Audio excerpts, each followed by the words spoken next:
Hey guys, I'm Kate. Welcome back to my channel, and today's like the first day that I have been back since my road trip adventure to hang out with my brothers that like turned into an impromptu gallivant through ice and snow to get back home. And so today's like my first real work day since I've been back, and it's been a weird one because I feel like I have so much to do that I'm almost finding it hard to do. Have you ever had that happen?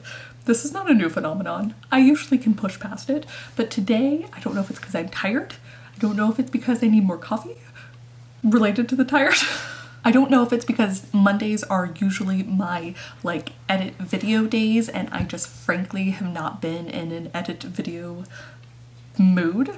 I don't know what it is, okay? But it is especially bad today, and so I decided the solution was to procrastinate, which is when you procrastinate by cleaning. I'm not a stickler for cleaning. I like my space to be tidy-ish, emphasis on the ish, but I always notice when like a deadline's approaching or something else is happening that I clean a lot more. And such was the case today, but I do not like to clean in silence. I like to clean with a podcast going or an audiobook going so that I can delude myself into thinking that it's okay that I'm procrastinating.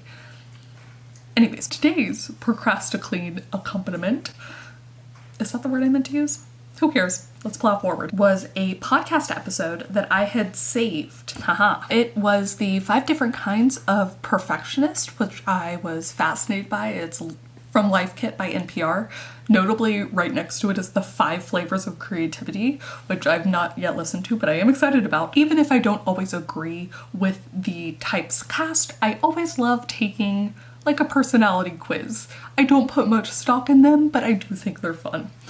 You know, that's the kind of vibe. So I was like, oh, 5 kinds of perfectionism. I'm curious because there's often this link between procrastinating and being a perfectionist. I have heard from a lot of others, like a lot of y'all, that that's how it can kind of manifest for you, especially in regards to writing. So I'm cleaning, I'm listening to this podcast, and boy howdy, do I feel attacked. And yet, comforted? When we think of the word perfection, and if you take it to its Latin root, it means completely done. Okay, so this sort of started off on a bit of a banker for me because I love defining things and I love peeling back words and kind of like colloquially how we use them, and also like the intent and how that can get muddled and how that changes over time. We're writers, we like words. So to hear that perfect used to mean more done, and of course there's the whole perfect is, what is it? Perfect is the antithesis of done? What is it? Perfect is the enemy of good. Perfect is the enemy of good, and oftentimes people struggle with completing something because they think it needs to be perfect. Okay. The guest expert was Katherine Morgan-Schaffer, and she goes into a lot more about that. It is a quick podcast though, so I would highly recommend it. But then we got to the fun part, the typecasting part. Tell me what kind of perfectionist I am. Yes, please. And the plus side of the way she describes all these different types is that she has the kind of pros to this approach and the cons to this approach, right? Like, she doesn't view perfectionism as an inherently bad thing, though it is something to kind of talk about, digest, read more about, yes. Before this first type, classical perfectionist, she talks about how they're the people who like say they're gonna get done, what they're gonna get done, when they're gonna do it, they stick with everything. And the negative side to this is that they don't often have a whole lot of wiggle room for spontaneity. And I thought that was really interesting. It did not resonate with me personally in my new sort of work for myself mode, right? So back when I was in the corporate world, that might have felt more akin to things, but certainly not now that I am my own boss, quote unquote. This is not the kind of perfectionist I am. They also talk about this intense perfectionist. Oh, girl. But you can think of someone who's kind of like a Steve Jobs, where it's like a kind of all-consuming to the point of detriment, especially for those around you type of perfectionism. And it was so interesting for me because this was really my sort of light bulb moment where I was like, oh, I have heard so many writers and authors exhibit these sort of things. And even more so as we got to these sort of other 3 types of perfectionists, one of which being the procrastinator perfectionist, where it's basically like someone needs for all the elements to be exactly right before they can start. So they're an excellent planner, but the starting is the issue. And I have had friends, writer friends, where that's where they live, where they need to have not just like a chapter by chapter sort of line here or there as they outline things. They need 50,000 words of an outline, and they need pages, folders, files of character notes and background about the world. And they have these, to me, it looks like they have such a like fleshed out system, but then nothing ever quite gets on the page, where they're just waiting for like this last final bit of research to click into place for them to be able to start writing. And I just thought that was so interesting because Katherine also makes a note that what kind of perfectionist you are in some aspects of your life is not the same kind of perfectionist you might be in other aspects. So maybe your creative perfectionism is different from like your interpersonal relationships or something. So I was talking to my partner about this. He says he's definitely a procrastinator perfectionist. And I thought it was so interesting because, as maybe a parent on this channel, I am not that. In fact, there was one that she shared after that, which like direct hit. I have been seen. The layers have been peeled back. She knows me, okay? And that is the messy perfectionist. And this category of perfectionist is basically able to like push through and start a bunch of things, no problem. There's no anxiety around starting a thing or trying something new or just doing something. That's not the issue. The issue is when they hit the messy middle. Messy perfectionists are good at idea generation. They're naturally enthusiastic.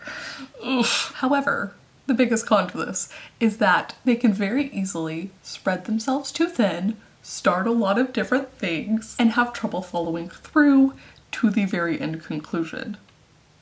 Now, I know this about myself, okay? I'm very well aware. I like to joke that I have perfectly documented all of my problems on this channel. I have documented this, okay? And in some aspects of things, I have gotten better.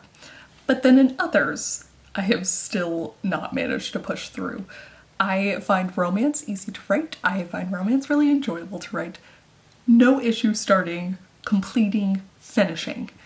I still have issues. As much as I love mysteries and as much as I love fantasy and as much as I find myself reading them equally with romance, arguably more with those two combined, I have this trouble that as soon as the messy middle hits, I like want to run away and start a new story in the same genre to have the same or similar problems. And I'm working through that. Maybe I can belatedly add that as like my mantra for the year.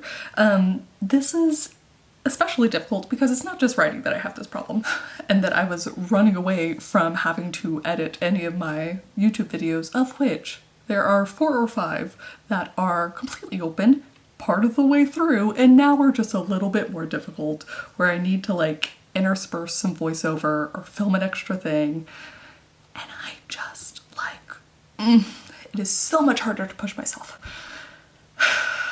It's fine. The last kind of perfectionist that Katherine detailed was the Parisian perfectionist, where they're really great with interpersonal connection, but the cost of that is potentially caring too much about what other people think. And like creatively, it's one of those where you're so worried about how something might be received that you're unable to like create for yourself and like finish and get so swept up in making something as good as possible so it could be received as well as possible. And I thought that one was really interesting too in a lot of ways. It is something that over the course of this channel has actually helped me because you're putting yourself out there all the time and like you're gonna get a response and not all of the responses can possibly be good. It's something that's helped by finishing things and putting stuff out there for people to read, but it's still ultimately something that I do find myself struggling with. And as this podcast sort of wound down, I was like, great, we have self-identified the issue. How do I fix? And so I was like, let me find out if she has a book. Inevitably, you're going on NPR's Life Kit. You will have a book coming out. So I did look it up and I put it on hold. The book is actually like on order, so me and however many other people are freaking ready when the library finally gets it. But in trying to search up more about this, I found an article talking about it, and look. A quiz. Let's take the quiz. Not as if I don't already know for sure which one I am, but I love a good quiz.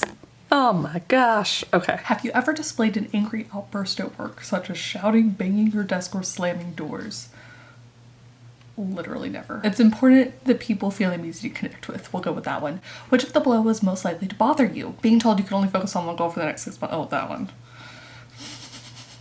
Attack. I love the rush momentum at the start of a project. I feel unstoppable. Yeah. Okay. Well. Oh. I spend more energy than I want, wondering what other people think of me. Yes. Being disorganized, kind of like, oh, 4 o'clock. We'll say that one. Exactly as expected. Messy perfectionist, Parisian perfectionist, procrastinator, perfectionist. Okay, let's get these details. Left unchecked, they struggle to stay focused on their goals, ultimately spreading their energy to the end to follow through on their commitments. And as all of my commitments ultimately are just to myself,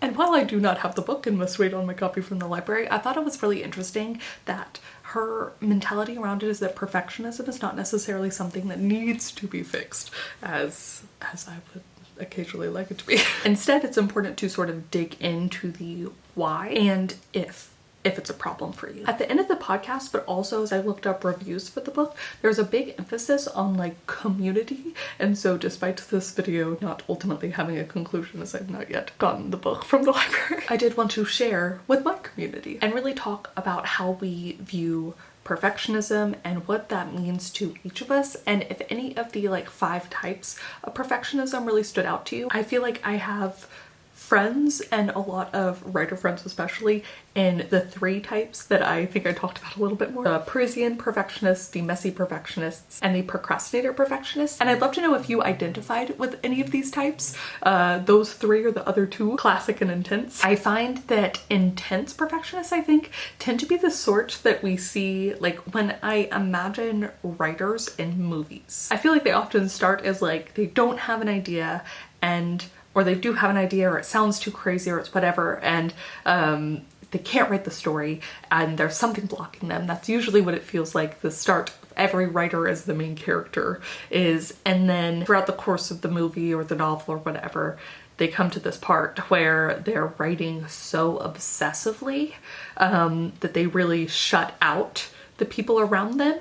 And so I just think it's interesting that I don't personally know as many of that type, though I have heard at like book conventions and stuff authors talking about being the type that will shut their door for 2 weeks and need someone to like bring them food as they get the novel done. So anyways, yes, I'd love to know if you take the quiz, I will link it down below, what kind of perfectionist you are, and if you've managed to find a way to kind of either work around this or use this kind of perfectionism to your advantage and sort of lean into it. And really, I'm just curious how this sense of being a perfectionist has affected you and your writing more specifically, but also any kind of creativity. And now I just have to actually get videos done, but maybe this one will be the start. Yes. Thank you guys so much for watching, and I will see you all very soon with a new video.